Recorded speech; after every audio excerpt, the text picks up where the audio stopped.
Tonton video ini sampai selesai agar Anda tidak gagal paham.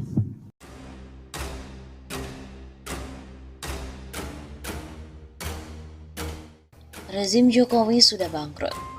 Rezim Joko Widodo sudah bangkrut, di mana terjadi kelangkaan minyak goreng, kenaikan harga BBM, serta harga kebutuhan pokok yang melangit. Demikian dikatakan Presidium Aliansi Rakyat Menggugat atau ARM dalam pernyataan kepada redaksi Suara Nasional pada hari Ahad 6 Maret. Pembangunan pun hanya didasarkan pada utang dan dikendalikan oligarki. Kata Presidium ARM, utang yang menumpuk sehingga rakyat dibebankan untuk membayar, caranya dengan menaikkan berbagai pajak dan ini sangat menzalimi rakyat. Kondisi rezim Jokowi yang bangkrut, kata Presidium ARM, tak lama lagi terjadi pergantian kekuasaan. Rakyat ingin Jokowi segera mundur. Presidium ARM mengatakan rakyat sudah banyak turun ke jalan, menyatakan protes ke penguasa. Jalanan Jakarta akan dipenuhi oleh rakyat yang menyuarakan meminta Jokowi untuk mundur. Begitu pungkasnya. Seperti diketahui bahwa harga kebutuhan mulai naik. Selain terjadi kelangkaan minyak goreng, ternyata harga sejumlah kebutuhan pokok di berbagai daerah mulai merangkak naik. Kenaikan harga paling tinggi seperti cabai dan juga bawang, naiknya hingga di atas Rp10.000 setiap kilogramnya. Kenaikan harga kebutuhan pokok ini diduga karena cuaca yang membuat petani gagal panen. Diketahui bahwa kemarin Jokowi mengingatkan rakyat, harga kebutuhan pokok akan segera naik, dan ia pun dianggap tengah berbicara pada cermin. Presiden dianggap berbicara pada cermin ketika memberikan peringatan pada masyarakat mengenai kenaikan harga kebutuhan pokok. Pada saat Rapim dengan TNI dan Polri, Presiden memberikan peringatan jika harga kebutuhan akan naik akibat kontainer yang semakin langka di seluruh dunia. Namun teguran yang diberikan Jokowi pada masyarakat tersebut justru dipertanyakan fungsinya oleh pengamat politik Rocky Gerung. Rocky Gerung menilai jika teguran Jokowi kurang tepat diarahkan pada masyarakat karena harga jual di Indonesia yang tinggi merupakan kebijakan dari kepala negara. Loh, ketika harga minyak turun, BBM juga tetap dinaikkan kok. Jadi beliau kurang ilmu pengetahuan, itu intinya. Bahkan logika dari sistem pasar itu beliau juga nggak paham, kata Rocky Gerung. Menurut Rocky, justru Jokowi yang seharusnya berhati-hati dalam mengambil kebijakan. Pasalnya ada kemungkinan Jokowi tidak mengerti informasi yang diberikan oleh para stafnya. Jadi kebijakan publik itu kan diputuskan di dalam kabinet dengan menghitung semua konsekuensi. Artinya kebijakan yang diambil Jokowi itu tidak menghitung konsekuensinya. Itu siapa yang harus hati-hati, ujar Rocky Gerung.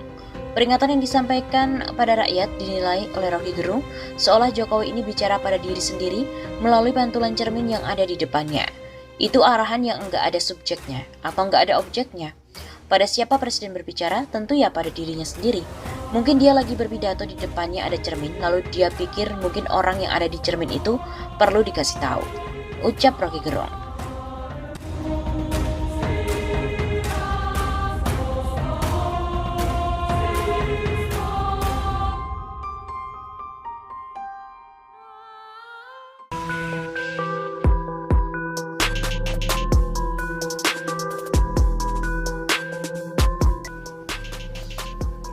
Utang pemerintah tahun 2022 bayar 443 triliun tambah baru sebesar 991 triliun rupiah.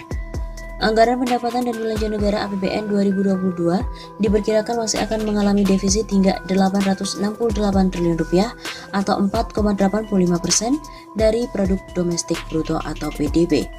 Ini akan menjadi tambahan dari nominal utang Indonesia yakni mencapai sekitar 6.000 triliun rupiah. Kementerian Keuangan akan menerbitkan surat berharga negara atau SBN NETO sebesar 991,3 triliun rupiah pada tahun depan untuk menutup defisit anggaran pendapatan dan belanja negara atau APBN. Secara bruto, SBN yang diterbitkan adalah 1.300,1 triliun rupiah.